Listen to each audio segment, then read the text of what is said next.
सत्संग संतन के मन रत है, सबके हित की बात, घट घट देखे अलग को पूछे जाती बात।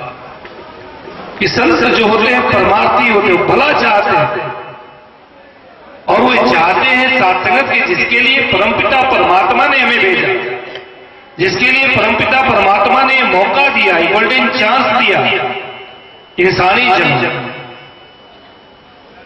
उसमें इस परमपिता परमात्मा को जाना।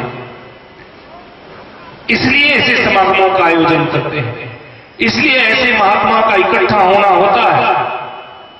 एक पैगाम यहां से जाएगा और इंसान के दिमाग पर हैम्बरिंग होगा, चेतेगा इंसान कि आखिर मैं क्यों आया, किस लिए आया, किस लिए परमात्मा ने हमें इंसान का जन्म दिया। चेताने के लिए, बार बार हैम्बरिंग कराने के लिए, बार बार ये बातें कहने के लिए कि इस बार नहीं तरे, कि जो न तरे बहु सागर, नर समाज सुखाए, सुकृत निंदक मंदमती आत्म हनन गति जाए। कि जो इस रूप में भी आकर, नर रूप में भी आकर बहुसागर को पार नहीं किया, वो कित है, वो निंदा के पात्र है, आत्मा के साथ गद्दारी करता है। और बार ये बातें कहते हैं और बार बार ये समझाते हैं, कोई तेरे साथ नहीं जाने वाला, कोई तेरा साथ नहीं देने वाला, कोई तेरे संग नहीं रहने वाला, जिसके लिए तू दौड़ लगा रहा है, जिसके लिए कितने कितने ऐसे कर्म करता चला जा रहा है।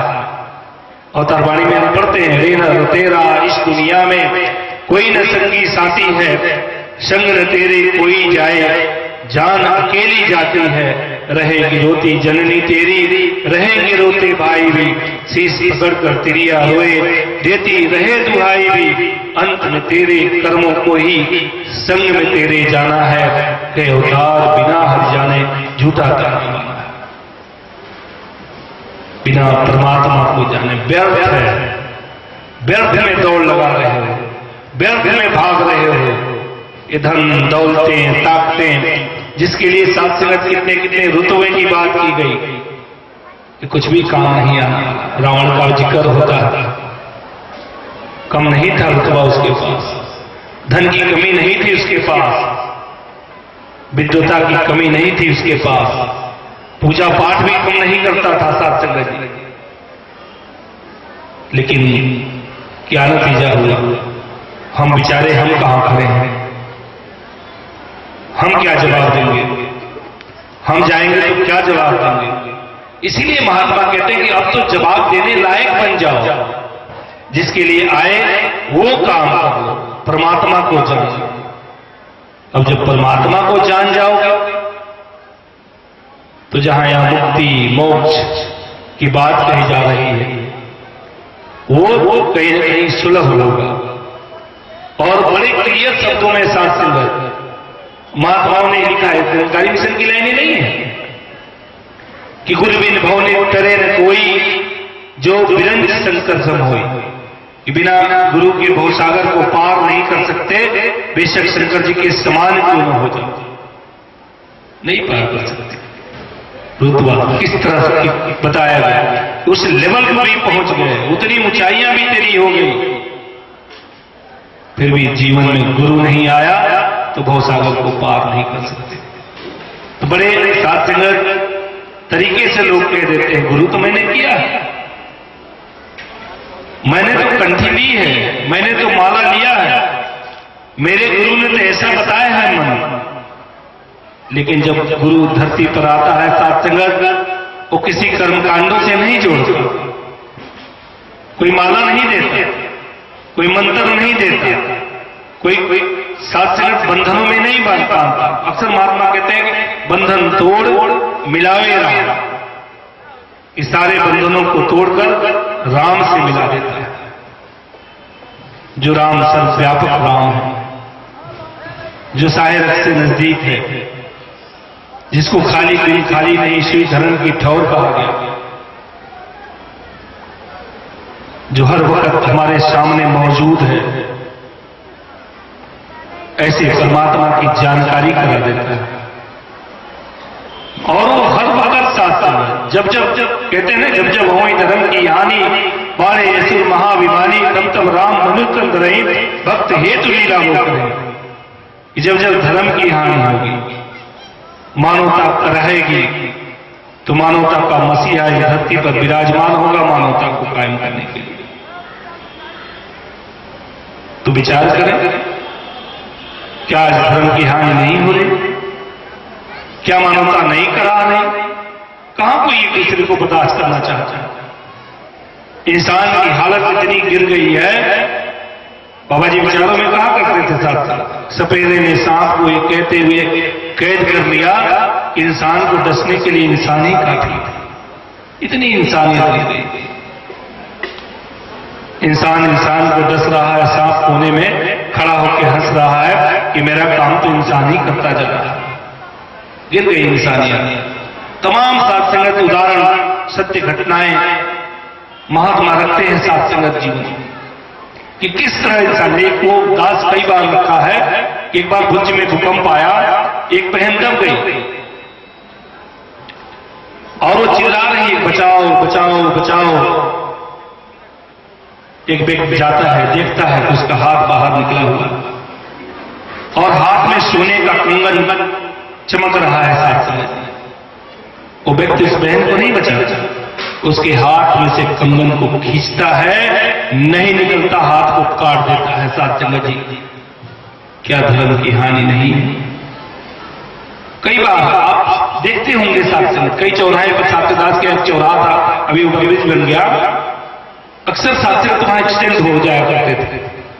कई बार ऐसे देखने को मिलता था, एक्सीडेंट हुआ है, लोग करा रहे हैं, चोट लगी हुई है, और कुछ लोग उनके साथ संगत पॉकेट में से पैसे निकाल रहे हैं, पर्स निकाल रहे हैं। क्या इंसानियत गिर नहीं रही? साथ संगत बाबा जी कहते थे, वो जलाने वाले तेरा ही था नशेमन, जिसे तूने फूट डाला, मेरा आशिया समझ कर। किसका है ये? कौन बनाया है? पढ़ते हैं एक मूर्ति सब जग उपजा, नर हो चाहे नारी, ब्राह्मण क्षत्रिय वैश्य जनिक की खलकत सारी। क्यों पढ़ते हैं? रामायण की आधी लाइन पढ़ते हैं, ईश्वरंस जीव विनाशी, ईश्वर का सारे जीवों में क्यों पढ़ते हैं? जीवन में कब आए? हम अखंड पाठ लगाते हैं साथ साथ रामचरित मानस का, बड़े बड़े माइक लगाते हैं, आधी लाइन क्यों है? कब जीवन में आएगा? और जब तक जीवन में नहीं आएगा तब तक लाभ नहीं होना है। साथ से डॉक्टर दवाई लिखता है, पर्ची लेके आए, रोज पढ़ते रहे। इनिमोसलाइड की दवाइयां खाने से दर्द खत्म हो जाएगा, पैरासीटामॉल की गोलियां खाने से बुखार खत्म हो जाएगा, नहीं होगा। पढ़ते रहिए, रटते रहिए, जीवन भर रटते रहिए, जीवन भर रटते रहिए कि हरि व्यापक सर्वत्र समाना, प्रेम से प्रकट होए में जाना। हरि हर जगह व्यापक है, नहीं जान पाए।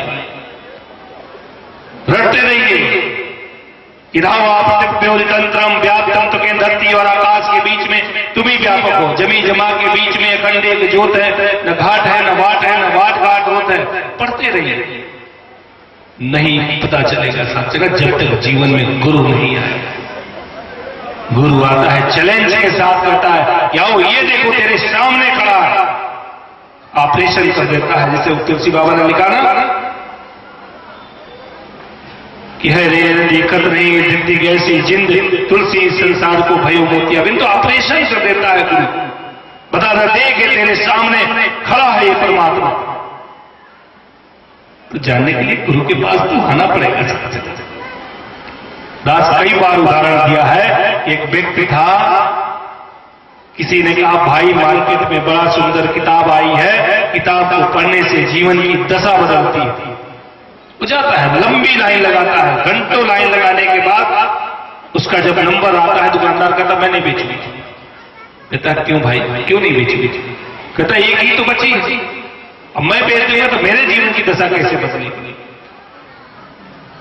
तो साथ संगत ये बड़ा रिक्वेस्ट करता है, बड़ा चिरोरी विनती करता है, महाराज दे दो, दूरी की मत ले लो, दुकानदार को पूरी कीमत ले देता है, बड़ा सुंदर कपड़े में बांध के ले आके लाल कपड़े में रख देता है। कुछ दिन बीतता है, महात्मा पहुंच जाते हैं आप जिस महात्मा भी यही बात करते हैं, जानते हो भाई मार्केट में बड़ा सुंदर किताब आई है, किताब को पढ़ने से जीवन की दशा बदलती है। कहता है महाराज बांध के रखा, मेरी तो नहीं बदली। कहते बांध के रखने से जीवन की दशा बदलेगी। आज हम किताबों को, रामायण को, गीता को तमाम बांध के रखते हैं, साक्षात उसकी पूजा करते हैं। उसकी पूजा करने से जीवन की दशा बदलेगी। महात्मा कहते हैं पूजा करने से जीवन की दशा नहीं बदलेगी। दशा कब बदलेगी? जब उसको पढ़ोगे। फिर कहते हैं पढ़ोगे, याद भी कर लोगे तो भी जीवन की दशा नहीं बदलेगी, दिमाग में आ जाएगी। जीवन की दशा कब बदलेगी? जब पढ़ोगे, उसमें लिखी एक एक बातों पर अमल करोगे, तब जीवन की दशा बदलेगी। हम कहते हैं रामायण तो हमें याद है, गीता तो याद है, बाइबल तो याद है, मैंने तो पूरी रटी है उसको। यहां तक महात्मा कहते मुझे तो अवतार वाणी भी याद है, हरदेव वाणी भी याद है। तो याद होने से जीवन की दशा नहीं बदलेगी। साथ साथ जीवन की दशा कब बदलेगी? जो उसमें लिखी बात है उसको अमल कर लिया जाएगा। साथ गारंटी है जीवन की दशा बदल जाएगी अगर हम अमल कर लिए। साथ चला अमल कर लिए कि गुरु ही परमात्मा को बताता है, गुरु के पास जाए।